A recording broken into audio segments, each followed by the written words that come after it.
السلام علیکم، میں ہوں رضوان اشرف۔ اس وقت پاکستان کے اندر جو صورتحال بن چکی ہے، آپ کا بتائیں کہ سیاسی طور پر ماحول کافی گرم ہو چکا ہے، اور پاکستان کی جو صورتحال ہے اس میں ڈرمیٹک موڑ جو ہیں وہ ہر روز سامنے آ رہے ہیں، اور مختلف محاذ کھلے ہوئے ہیں۔ مختلف محاذوں کے اوپر جو ہے وہ لڑائی ہو رہی ہے، مختلف محاذوں کے اوپر اس وقت ٹکراؤ کی صورتحال ہے، لڑائی جھگڑے ہو رہے ہیں، اور ہر کوئی اپنی اپنی طاقت کو منوانے کے لیے بھرپور کوشش کر رہا ہے۔ لیکن آج میں آپ کے سامنے کچھ انفارمیشن بیسڈ کچھ ایسا انالیسز رکھوں گا انفارمیشن کی بنیاد کے اوپر، کہ پاکستان کے جو 3 اہم ترین طاقتور ترین شخصیات پاکستان کی، وہ کیا کر رہی ہیں آج کل، ان کا موو کیا ہے، اور کس طرح سے وہ تینوں طاقتور ترین شخصیات اپنی اپنی جو پاور ہے، اتھارٹی ہے، وہ اس کو اسرٹ کرنے کی کوشش کر رہے ہیں۔ اور یہ جو اس وقت 3 طاقتور ترین شخصیات ہیں، ان کے درمیان ایک رساکشی یا ایک گھمسان کا رن پڑا ہوا ہے، اور ان کے درمیان جو ہے وہ ایک لڑائی کی صورتحال ہے۔ اب 3 طاقتور شخصیات کون سی ہیں، پہلے میں آپ کو یہ بتا دوں، اور اس کے بعد میں آپ کو بتاتا ہوں کہ یہ تینوں کیا کر رہے ہیں، تینوں کی جانب سے کس طریقے سے اپنی طاقت کو اسرٹ کرنے کے لیے کوششیں کی جا رہی ہیں۔ اس وقت پاکستان کے اندر 3 طاقتور ترین شخصیات ہیں۔ پہلی اس میں شخصیت ہے army chief general Asim Munir, دوسری اس میں شخصیت ہے chief justice of Pakistan justice Qazi Faez عیسیٰ، اور تیسری سب سے اہم ترین وہ ہے P T I chairman Imran Khan, جو کہ اڈیالہ جیل کے اندر موجود ہیں۔ یہ تینوں وہ طاقتور ترین شخصیات ہیں جو کہ اپنی اپنی طاقت کو اسرٹ کر رہے ہیں، اور ان کی جانب سے کوشش کی جا رہی ہے اپنی اپنی طاقت کو بھرپور انداز میں دکھانے کے لیے، اور مختلف محاذوں کے اوپر جو آپ کو اس وقت ٹاپ لیول پہ صورتحال نظر آتی ہے، وہ ساری سینٹرڈ اراؤنڈ ان 3 شخصیات کے گرد گھومتی ہے۔ سب سے پہلے میں آپ کو بتا دوں کہ army chief general Asim Munir وہ کس طریقے سے اپنی طاقت کا مظاہرہ کرتے ہیں۔ دیکھیں، army chief general Asim Munir نے آتے ساتھ ہی آپ کو بتایا کہ انہوں نے کیا کیا تھا۔ ایک تو چارج انہوں نے جب سنبھالا تو انہوں نے مختلف دورے کیے، پاکستان کے بھی دورے کیے، بارڈر ایریاز کے بھی دورے کیے، پھر اس کے بعد بین الاقوامی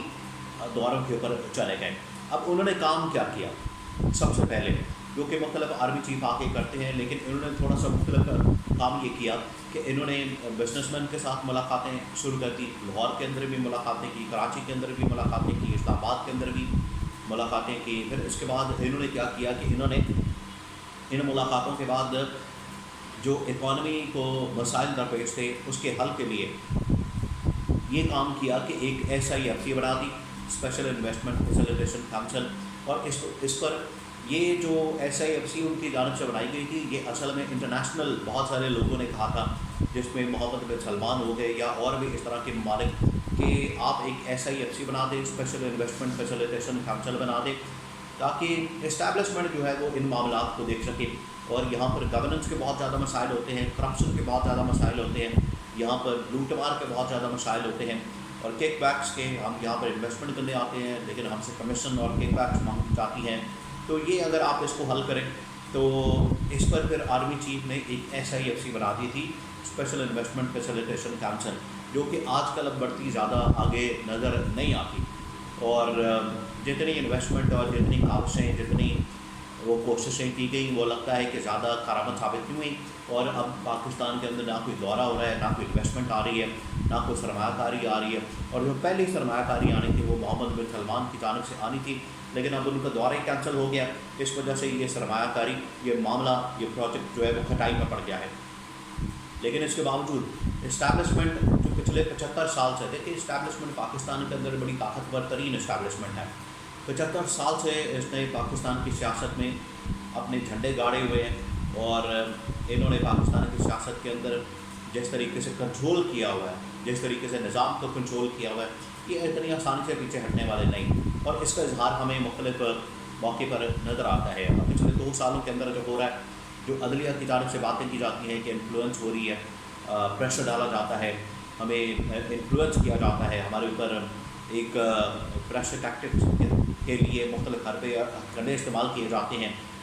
اور پھر عمران خان کو سائڈ لائن کرنے کے لیے،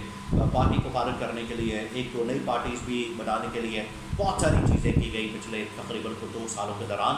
لیکن اس کا فائدہ کسی کو نہیں ہو رہا، الٹا جو ہے پاکستان کو نقصان ہو رہا ہے اور عوام کو نقصان ہو رہا ہے۔ اب آ جائیں chief justice of Pakistan justice Qazi Faez Isa کے پر۔ Army chief general Asim Munir کی تقرری اور جسٹس قاضی فائز عیسیٰ کا چیف جسٹس بننا، ان کے درمیان تھوڑا فرق ہے، کوئی زیادہ فرق نہیں ہے، لیکن قاضی فائز عیسیٰ جو کہ اپنے آپ کو ایک بڑے آئینی قانونی اس لحاظ سے سمجھتے تھے کہ آئین اور قانون کی پاسداری کرنے والے ہیں، آئین اور قانون کی بالادستی اور حکمرانی کو یقینی بنانے والے ہیں، اور آئین کے اوپر کھڑے ہونے والے، آئین کے اوپر ڈٹ جانے والے، آئین کی بات کرنے والے، قانون کی بات کرنے والے، اس طرح سے انہوں نے اپنے آپ کو پورٹری کیا تھا اور اس طرح سے انہوں نے اپنا ایک امپریشن دیا تھا۔ اور اس کے بعد جیسے ہی وہ آئے پاور کے اندر، جیسے ہی وہ چیف جسٹس بنے تو کچھ انہوں نے فیصلے کیے، لیکن کچھ ایسے فیصلے تھے جس سے لگتا تھا کہ شاید ان کی جانب سے تھوڑا بہت کمپرومائز کیا جا رہا ہے، لیکن آج ایک مرتبہ پھر ان کی جانب سے ایسا لگتا ہے کہ ہارڈ لائن لی جا رہی ہے، اور اب عدلیہ بھی اپنی طاقت کا مظاہرہ کر رہی ہے، جس میں آپ کو بتائیں کہ یہ 6 ججز کا خط سامنے آیا، اس کے بعد اس کے اندر زیادہ تیزی آئی عدلیہ بطور ادارے کے کہ انہوں نے اپنے آپ کو منوانا ہے۔ پھر سندھ ہائی کورٹ سے، اسلام آباد ہائی کورٹ سے، پشاور ہائی کورٹ سے، لاہور ہائی کورٹ سے، بلوچستان ہائی کورٹ سے، ایون کہ سپریم کورٹ آف پاکستان کے اندر سے بھی بہت سارے لوگوں نے آواز اٹھائی اور کہا کہ ہمیں ہر صورت میں عدلیہ کی خاطر، عدلیہ کی آزادی کی خاطر، عدلیہ کی انڈیپینڈنس کی خاطر ہمیں ہر صورت سٹینڈ لینے کی ضرورت ہے، جو کہ آج کل نظر آ رہا ہے۔ اب جو تیسری اہم ترین شخصیت ہے وہ ہے عمران خان۔ عمران خان آپ کو پتہ ہے کہ پچھلے تقریباً 27-28 سال سے پاکستان کی سیاست کے اندر ہے، لیکن جو پچھلے 14-15 سال ہیں، 15-16 سال ہے، اس میں جو عمران خان نے سیاست کی ہے، جس طریقے سے عوامی انداز سے اور عوام کی سیاست کی ہے، اس میں جو عمران خان کی مقبولیت میں اضافہ ہوا ہے، اس نے عمران خان نے نہ صرف اسٹیبلشمنٹ کو کاٹ لیا ہے، عدلیہ کو کاٹ دیا ہے، بلکہ پاکستان کے تمام اداروں سے آگے نکل چکا ہے، اور پاکستان کے اندر موجود اس وقت جتنی لیڈرشپ ہے ان تمام کو کاٹ چکا ہے، ان کو کراس کر چکا ہے، پاپولیرٹی کے حساب سے، سپورٹ کے لحاظ سے اور ووٹ بینک کے لحاظ سے بھی۔ اب دیکھیں جو 8 فروری 2024 کا جو الیکشن تھا وہ اس بات کا ثبوت تھا کہ پاکستان کے اندر کون زیادہ طاقتور ہے، پاکستان کے اندر کس کے پاس زیادہ ووٹ بینک ہے، پاکستان کے اندر کس کے ساتھ زیادہ سپورٹ ہے۔ وہ جو سپورٹ ہے عمران خان کے پاس، وہ عمران خان کی سب سے بڑی اسٹرینتھ بن چکا ہے۔ اب عمران خان جیل میں ہونے کے باوجود اس وقت پاکستان کے لیے سب سے زیادہ اہمیت کا حامل شخص ہے کہ ساری کی ساری اس وقت سیاست، ساری کی ساری پاکستان کی اسٹیبلٹی سیاسی ہو یا معاشی ہو، وہ ساری کی ساری عمران خان کے گرد گھوم رہی ہے۔ ایک وقت تھا کہ جب اسٹیبلشمنٹ اور عدلیہ دونوں مل کر پورا ملک چلاتے تھے، دونوں مل کر ایک پیج پر آ کر نظام کو الٹ پلٹ دیتے تھے اور جس طرح سے چاہتے تھے نظام کو چلاتے تھے، اور پرائم منسٹرز کو فارغ کر دیا جاتا تھا، حکومتوں کو فارغ کر دیا جاتا تھا، اور حکومتیں بدل دی جاتی تھی، راتوں رات فیصلے آ جاتے تھے۔ اس وقت اسٹیبلشمنٹ اور عدلیہ ایک پیج پر ہوتے تھے۔ اب آپ کو بتائیں کہ ان کا ایک پیج بھی علیحدہ ہو چکا ہے۔ عدلیہ اپنے اصول کے لیے یا اپنی خاطر، اپنی آزادی کی خاطر ڈٹ چکی ہے، اسٹیبلشمنٹ اپنی طاقت کا مظاہرہ کر رہی ہے، لیکن ان سب میں عمران خان جو ہے ان دونوں کے اوپر بھی حاوی ہو چکا ہے۔ اب عمران خان کے اوپر ڈپینڈ کرتا ہے کہ وہ پاکستان کے اندر اسٹیبلٹی کب لائیں گے اور کب پاکستان کے اندر انسٹیبلٹی لائیں گے۔ اس کی جو اب چابی ہے وہ عمران خان کے ہاتھ میں ہے۔ دیکھیں جب آپ عوامی سیاست کرتے ہیں تو اس کا نتیجہ یہ نکلتا ہے کہ اب آپ دیکھیں کہ نواز شریف بھی بالکل فارغ ہو چکا ہے۔ آئے تو یہ کر رہے تھے عمران خان کو مائنس، لیکن مائنس یہ خود ہو چکا ہے نواز شریف۔ اس کے علاوہ جو آصف زرداری وہ مائنس ہو چکا ہے۔ اس کے علاوہ عوام نے مائنس کیا، لیکن یہ آپ نے بات ذہن میں رکھنی ہے